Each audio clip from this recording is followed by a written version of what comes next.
Hello, I'm H.G. Tudor, and that's H.G., not H.D., as some of you occasionally write. I'm not a television set. Thank you very much. This video is going to set out something of a framework for you to help you understand context,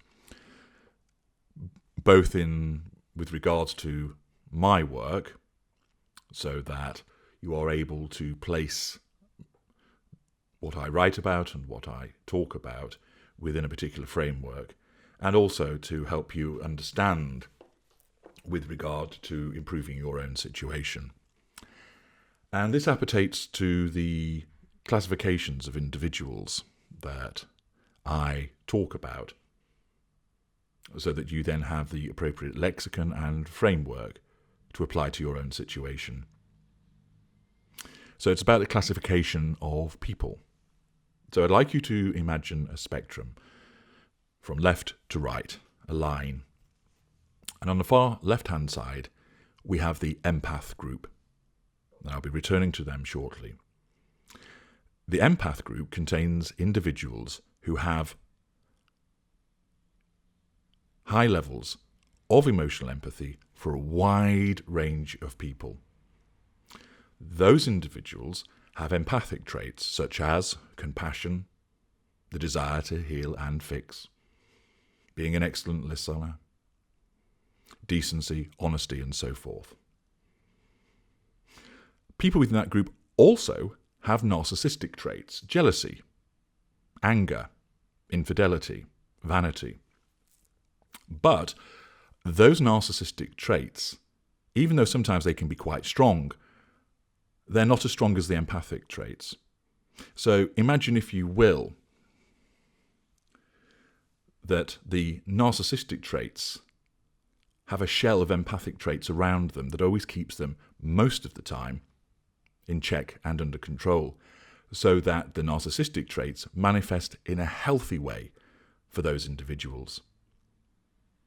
The Empath Group do not need control over people. They don't need to manipulate. And indeed, although they are capable of manipulation, they are generally not very good at it, because it's not something that they need in their lives. They don't need it to function. The Empath Group have different coping mechanisms. Also, those in the Empath Group have an addiction to the narcissist. And if you want to understand more about what causes that addiction, what it does, and more importantly, how you can manage it, then you need to go to the Knowledge Vault and obtain the Addiction Triple Package. That is fundamental material for understanding who you are if you are an empath, and what this addiction means for you. So those are essentially the key classification and aspects of the Empath Group. On that spectrum, move to the right. We now have the normals. The normals are the largest group in the world. The empathic group, roughly speaking, 2 in 6 people will be empathic, belonging to the empath group. And that's roughly speaking. Of the normals, somewhere around about 2.5, 2.75 out of 6 people. So this is the much largest group. In this group, the normals also have emotional empathy, and they can have a lot of it, but they have a much narrower radius. So the people in the normal group have emotional empathy, for instance, for their children, for their parents, brother and sister, some friends, colleagues, a neighbour perhaps, but not for a stranger, not for an acquaintance, not for somebody on the other side of the world that they don't know. And that manifests at times with regard to certain behaviour. So, for example, a parent will exhibit emotional empathy towards their child, but less so towards a stranger who pushes in front of them in a line, and they're likely to respond in a way without emotional empathy towards that individual. That they would be moved to help the son of a friend with regard to donations because he needs some kind of medical treatment, but they'd be less moved to help a complete stranger because of the absence of emotional empathy for that grouping. I often refer to the normals as nose-down normals. These people are not bad people, but they're imbued with a degree of selfishness in order to propel them through life. They have to look after for themselves and those immediately around them. And because they're not empaths, they are not overly concerned with the wider range of people. They wouldn't go out of their way to hurt them, but nor would they go out of their way to necessarily help them either. The normals have both empathic and narcissistic traits, but they generally are smaller in number and less powerful. Normals just want to get through life with a minimum of fuss and inconvenience. They're not there to control the world, and they're not there to save it. Certainly they can be harnessed by empaths to help save the world, and they can be harnessed by narcissists in order to cause problems in the world. But they intrinsically don't look to do that themselves. They need to look to themselves and those around them and get through life.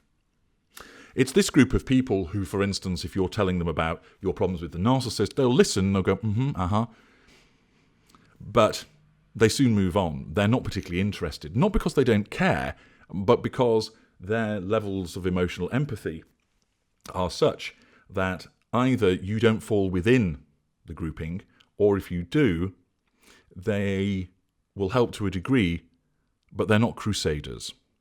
And these are the individuals who often you might think they just don't get it. And in fact, that's true, they do not. Those in the normal group can be ensnared by narcissists, but they don't have the addiction. And therefore, they are more likely, when a narcissist comes a-knocking, to think, something isn't right here, and walk off. So, for instance, during the love-bombing phase of a seduction, they would think, this guy, he's ringing me every day, he's sending me all of these texts, he's buying me gifts and he doesn't know me. Something's off here, it's too much for me, no thank you. They will not be blinded by emotional thinking. Normals can become ensnared. It's less likely, and they are harder for a narcissist to hold on to. That's why we prefer empaths. Move to the right again, and we have a small group here, sort of 0.5 out of 6, 0.75 out of 6. Narcissistic individuals. These are not narcissists. They are narcissistic individuals. They have some empathic traits, but they have much larger narcissistic traits. And they have some emotional empathy, but it's low. They don't have it for many people at all, and it is not extensive. These are the individuals who are selfish and can be manipulative, but they do have some emotional empathy there. Do not confuse this group with narcissists. Do not think when you have had somebody who's confirmed as a narcissist that they belong in this group. They do not. But there is a small group, relative-wise to the other groups, of individuals who are narcissistic, meaning they have a lot of strong narcissistic traits, some empathic traits, but they're not as strong, and they have some emotional empathy, but it's limited. And often, these individuals have to have pointed out to them that their behaviour is wrong, and they reflect and change it. So this is the group where, for instance, you might get somebody who is quite young and is leading a reckless and somewhat dysfunctional life, but they're put upon some kind of rehabilitation program. These are the individuals where some change can be made. And sometimes people think that these are narcissists who become reformed. You can't reform a narcissist. You can't change a narcissist. This group are the ones where you see success on outreach programs for people. So the 19-year-old boy who's been committing crime because he's narcissistic and he hasn't been given any influence and guidance as how to control that behaviour, but because he does have some emotional empathy but it's not been tapped into, he can be given the tools to enable him to do that, to lead a more constructive life, to stay out of trouble, to think before he acts, to not fall prey to the narcissistic traits as much. He doesn't have a compulsive need to control like the narcissist. He doesn't need fuel. But he can behave in a reckless way because of limited emotional empathy and because his narcissistic traits, selfishness, vanity, pride, anger, outrank the other ones. So he will go around causing problems. But these are the individuals where change can be effected.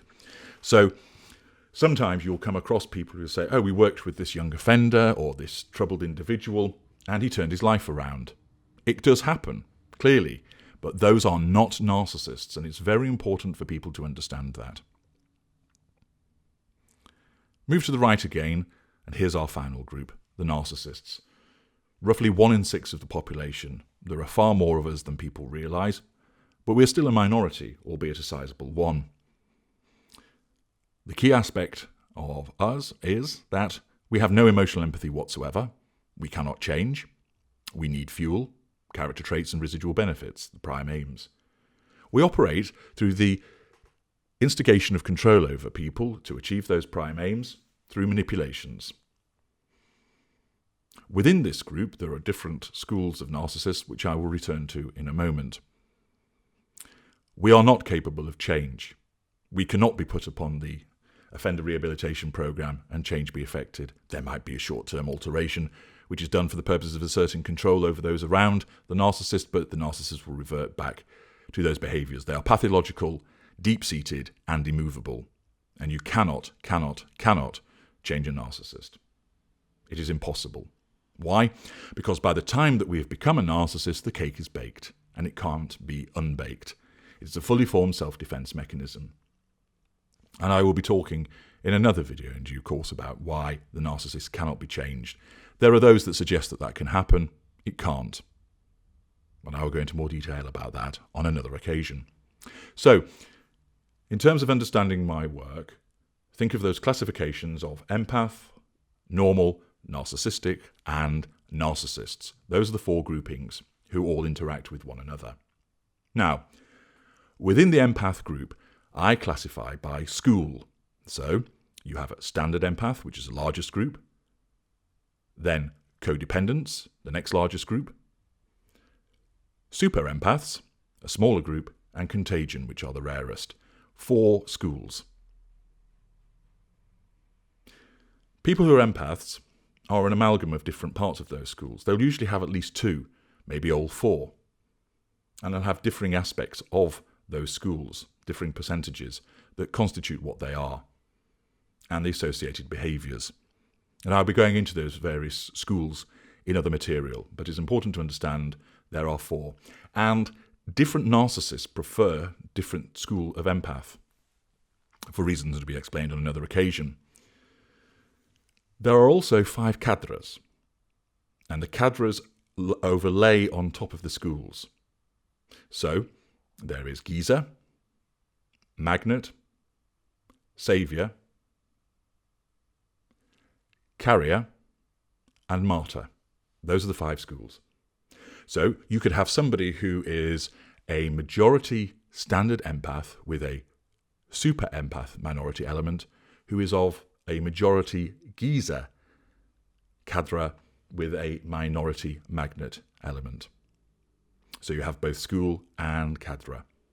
And again, there are various attributes which are applicable to those 5 cadres, and again, different narcissists are attracted to different types of cadre as well. Like the schools, the empaths can have representation from 1 or more of those cadres. Usually there's at least 2 present, and in differing proportions. My empath detector test enables you to ascertain whether you are an empath, and if so, what school and cadre you are, and what that actually means in terms of your relationship with narcissists.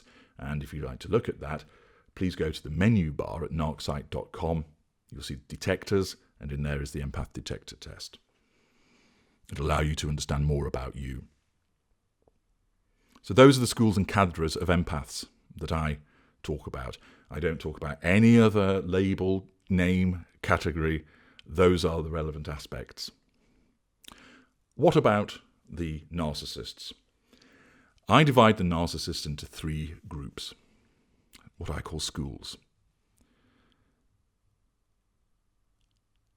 Lesser, mid-range, and greater, and then there is me, the ultra. There'll be more material about me in accordance with this channel, but for now I'm going to focus on the other 3 schools, namely lesser, mid-range, and greater.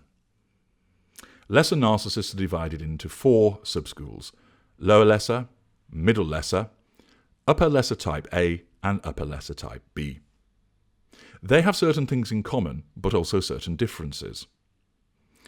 And there will be further material that appertains to those differences and characteristics to help you understand. Essentially, at this juncture, lessers, they don't know what they are. They won't change. They have no emotional empathy, and they have no cognitive empathy either. So they tend to be fairly obvious in the way that they behave. The subschools reflect differing characteristics, differing levels of capability, differing levels of success, differing levels of charisma, differing manipulations. Lessers are a sizable group within the group of narcissists. The next group, mid-range. These are often the hardest to spot. And there are 4 subschools.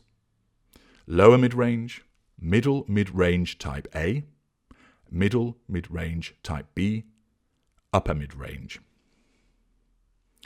Mid-range narcissists have no emotional empathy, but they do have cognitive empathy in varying degrees, and that is reflected by the different subschools. They also operate facades. Again, there are differences with regard to how often the facade is used and its effectiveness. They are generally passive-aggressive compared to the more aggressive behaviours of the lesser narcissists. They tend to be more successful, though not always. Their cognitive function largely is higher than lessers, but sometimes can be different. But in general terms, it is higher. Mid-range narcissists, again, don't know what they are and will never change. And they are the largest group of narcissists. Some people use the term covert narcissist. I don't like that because I don't find it apt in terms of description.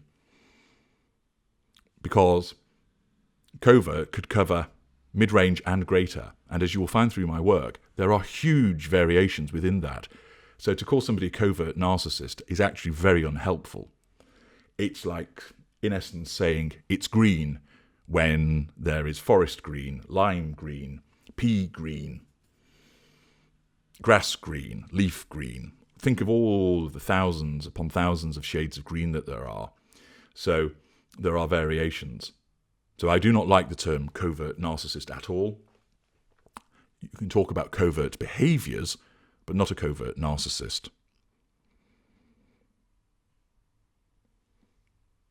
Then there is the greater school. Lower greater, middle greater, and upper greater. Greater narcissists are very, very rare. Often people say, HG, I've been ensnared by a greater. You probably have not. And it's an honest mistake that people make. Greater narcissists know what they are aware of being a narcissist. That doesn't mean that they're aware in terms of choosing to be a narcissist. It means they already are one and they know what they are.